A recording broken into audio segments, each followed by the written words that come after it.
from Fox News of Pam Bondi. It turns out that the New Mexico Democrat judge did not just harbor this guy, but apparently is being accused of giving him a rifle. And let's just say doing more than harboring, trying to cover up and protect him. Listen to this. The associations with this violent Venezuelan gang, Tren de Aragua, and this person that they harbored in their home, he was showing signs through clothing, we were told, tattoos. There was evidence through voice messages and text messages of his association to TDA. So what charges will Cano and his wife face, if any? So Judge Cano, soon to be former Judge Cano, got his charges were just unsealed. He's charged with obstruction. He admitted post Miranda. He took one of the TDA members' cell phones himself, took it, beat it with a hammer, destroyed it, and then walked the pieces to a city dumpster to dispose of it to protect him. The wife also is charged with destroying evidence. Sandra, not only that, this TDA member, and he had on a necklace that said kill, something about death. He had tattoos all over him. He also had on his cell phone pictures of 2 decapitated victims. Victims, decapitated, gruesome photos. And he was sending them out, and whoever he was sending them to was sending back saying, hey, you need to be careful. You shouldn't be sending these. You shouldn't be texting these photos out. Not only that, these 2, the judge and his wife, gave him assault rifles that belonged to their daughter. That's what they're charged with. I'm going to stop there and say I'm pretty sure they didn't give him an assault rifle. It was probably an AR-15. Come on, Pam. In the criminal report affidavit, he goes to a shooting range with these assault rifles, with a suppressor, with other known TDA members. Okay, actually, maybe then. Shooting. This is the last person that we want in our country, nor will we ever tolerate a judge or anyone else harboring them. Well, if it was a suppressor as well, maybe it actually was a legit assault rifle. Like it's just a vague term, assault. You know, it could be a fully automatic. It specifically refers to select fire.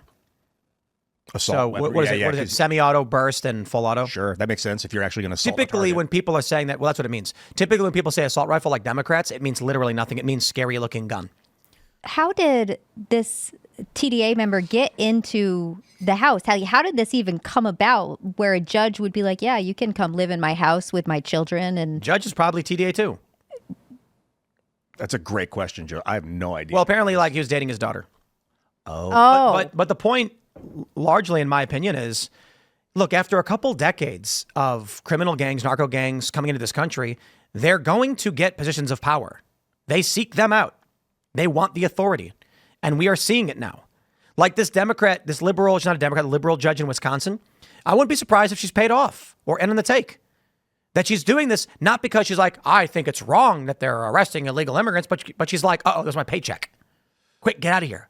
Wow, that's a whole other level of betrayal. If the people are getting bribed to facilitate it. And we know that people got bribed or at least got paid NGOs to run people up through Central America from the Darien Gap into the United States, that there were actual organizations and companies facilitating it. I wouldn't be surprised if that goes beyond the border. But, you know. What do you mean beyond the border? Beyond the like, I don't think those NGOs just stop at the border of the United States and just say, okay, we're done. I have a feeling that they're still interacting with people in the United States to. Of course they are. Oh, yeah. Not that it's not proof. James O'Keefe exposed a lot of these people. Yeah. So there's a judicial immunity, and it's a common law practice, which essentially means that the judges made it up for themselves. And that only goes to civil offenses, but it almost feels like they're trying to extend it to criminal offenses at this point. But that's not constitutional. Well, I mean, so what's next? Well, I keep thinking about how glad I am. More judges, hopefully. Well, the only way. I mean, what are Democrats going to do to respond to this? Are they routed and the deep state just concedes? I would say I just watched your interview with Sebastian Gorka, which people should watch, and he said no. He said give it 18 months, then we'll talk. Yeah, and he said, what did he say effectively? That they're still entrenched and powerful. We haven't won yet. Yeah, he was speaking up for like why you're not hearing a lot from Kash Patel or Dan Bongino. I mean, they're basically the head of the secret police, the FBI. Hopefully they're doing justice, you know, and they're not going to be telling you everything they're doing every step Not the of the way. secret police. Well, the deep state is secret police. It's also a secret police force, unfortunately, but the FBI is supposed to be the government's secret. They're a regular police force. A secret police force would be like they just wrap you up and then you're never heard from again. And well, that's what they were saying when they were taking people. They were calling it disappearing them. Yeah, well, that's Democrats just being histrionic and ridiculous. But look, again, these people exist. There are many of them, and they are claiming that Donald Trump is doing Hitler things. Expect some kind of escalation. And this, so I keep seeing, I'm really glad like Pete Hegseth is so vocal and transparent with what they're doing with the DOD. I follow him on Twitter, and you should too if you're interested. He comes on, he makes videos 2-3 times a day sometimes about changes. And Pam Bondi, super transparent. But then I'm like, okay, think about the Nazi metaphor. So was Joseph Goebbels. They weren't transparent, they were just vocal. Why are you associating the current administration with a murderous regime? Because what is it about our current administration that resembles the Nazis to you? 2 questions you asked. The first one is because art of war. Understand your enemy. Understand the way that these... Who is your enemy? Well, no one really, but the liberal media, whatever you want to call this media that's going to frame these people as Nazis, think the way they think if you want to understand how to circumvent and defeat the process. Good point. Pause real quick. These people don't actually think Trump is Hitler. They're lying. The people that are saying it, I think they are lying, but the people hearing it and believing it, okay, understand the way they're going to be manipulated. And they're not the strategists, and they're not the resource providers.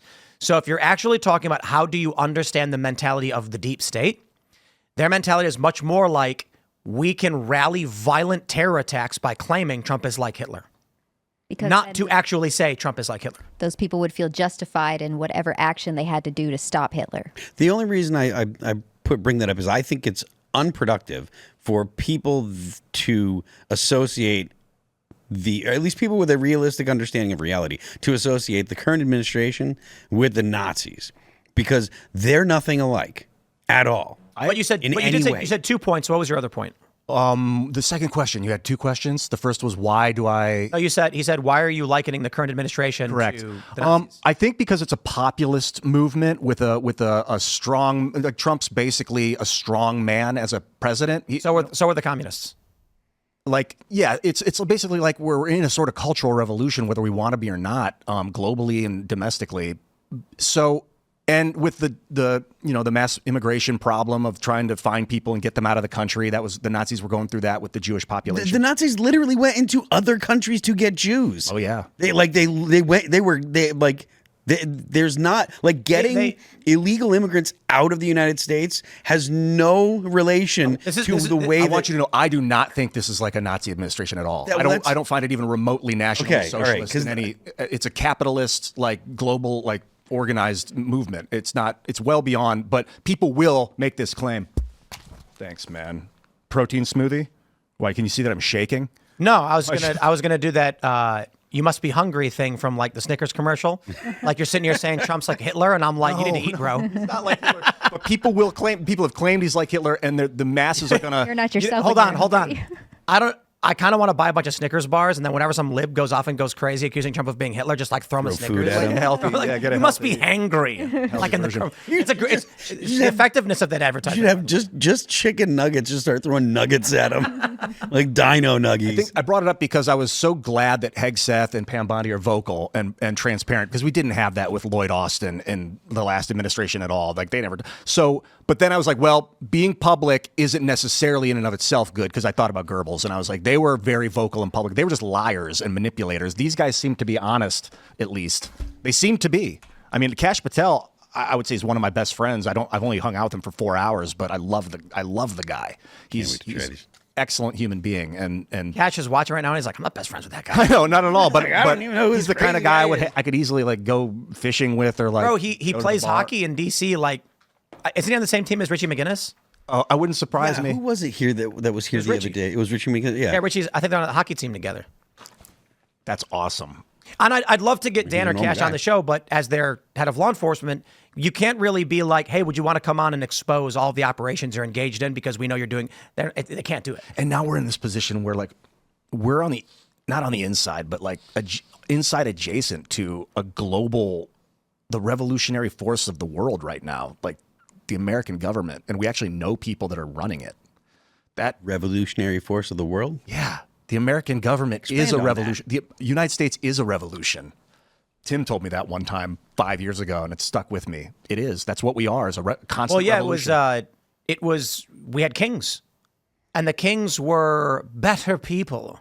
And then the Americans were like, nah, that's whack. Let's not do that. And we wrote it into our Constitution that we can constantly revolve our system of governance through amendments. New people come in, the revolving door, come in, come out.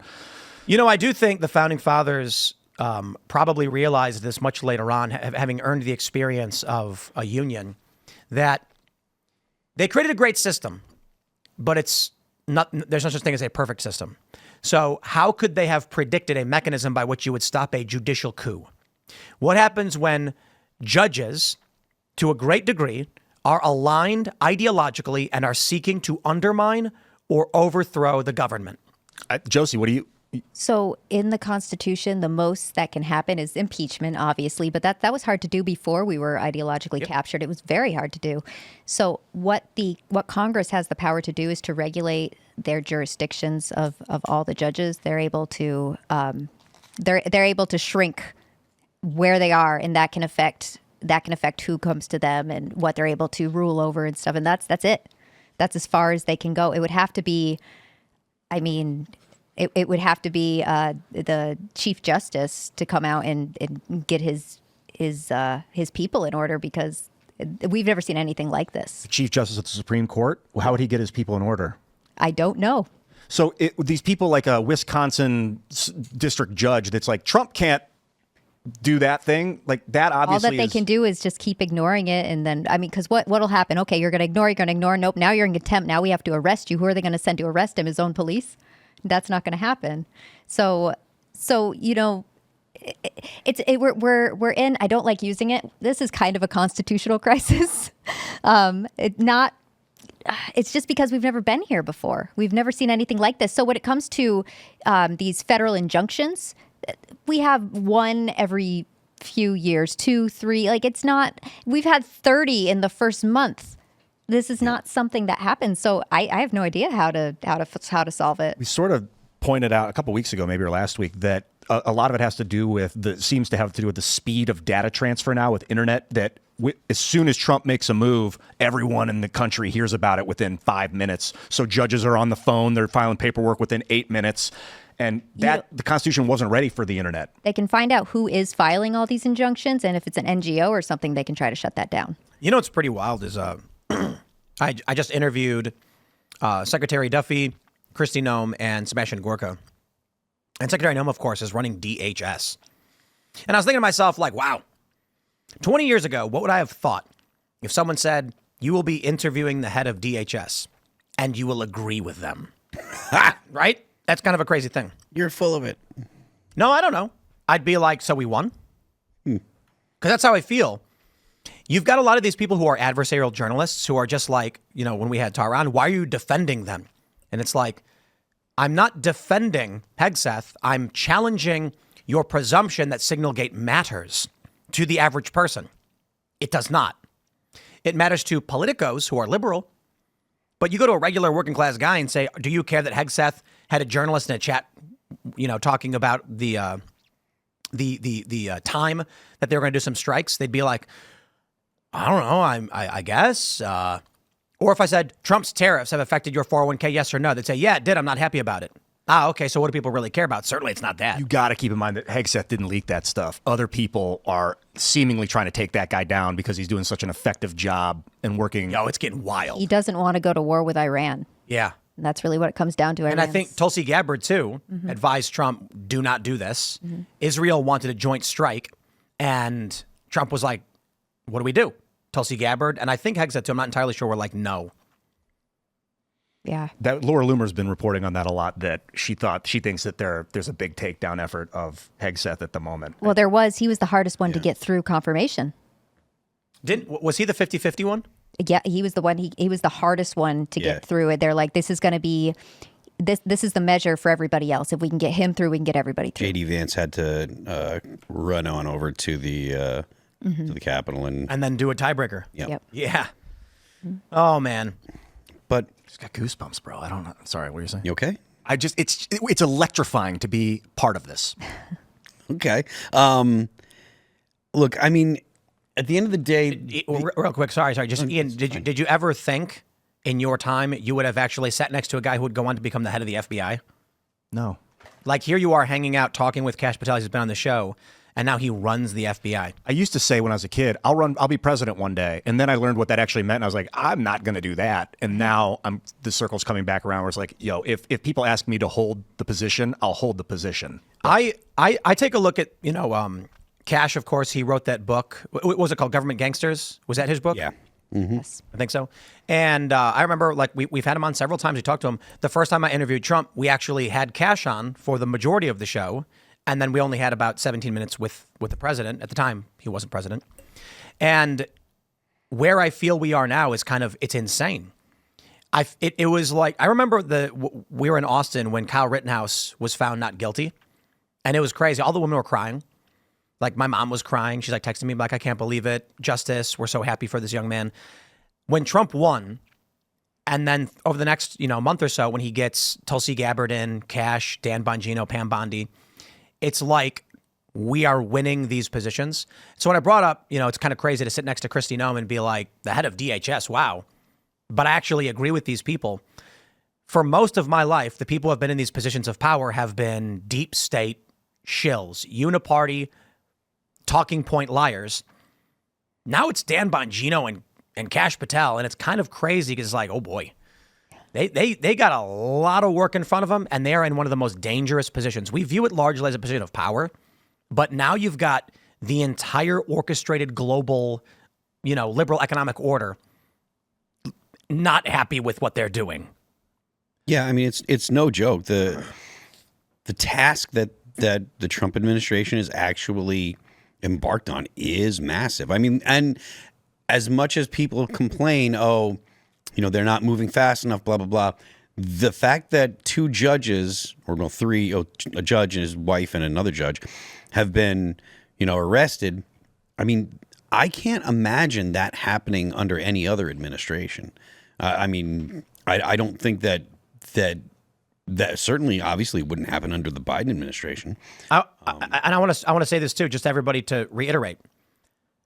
Kash, so when you mentioned the Gorka interview, he mentions that Kash Patel was a victim of the deep state. Yeah. They went after him. Thanks for checking out this clip from Timcast IRL. Make sure to watch the show live Monday through Friday at 8 p.m. Subscribe to this channel, and we will see you all there.